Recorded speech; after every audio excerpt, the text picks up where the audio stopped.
সুমনা নাজনীনের নতুন কাব্যগ্রন্থ শূন্যতায় পূর্ণতা পাওয়া যাচ্ছে অমর ২১ গ্রন্থমেলা ২০২৫-এ। এই বইটি নিয়ে কথা বলবো, তবে তার আগে এই বইটির যে শিরোনাম শূন্যতায় পূর্ণতা, এই শিরোনামের কবিতাটি আবৃত্তি করতে চাই।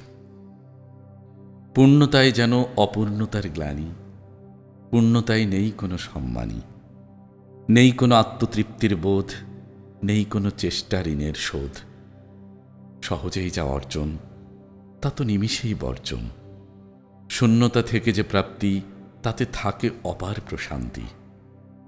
শূন্যতায় আছে আশা, আছে ভরসা, নেই কোনো লোভ, নেই দুরাশা।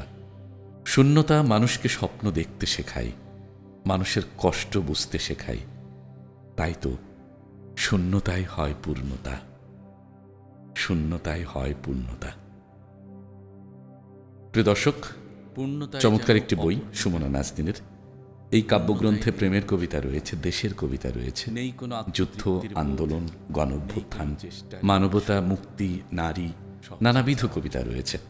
বইটি নিশ্চয়ই আপনার ঘরের একটি দারুণ সংগ্রহ হতে পারে, প্রিয়জনকে উপহার দেবার জন্য চমৎকার একটু সংগ্রহ হতে পারে।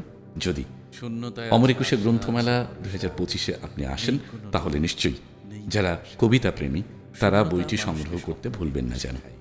বইটি পাওয়া যাচ্ছে ঐক্য প্রকাশন, স্টল নম্বর ৯৬, এবং মেঘদূত প্রকাশন, স্টল নম্বর ৬ এবং ৭। আর এছাড়াও রকমারি.com-এ বইটি পাওয়া যাচ্ছে। বই হোক আমাদের শ্রেষ্ঠ বন্ধু, এমনটাই প্রত্যাশা। ধন্যবাদ সকলকে।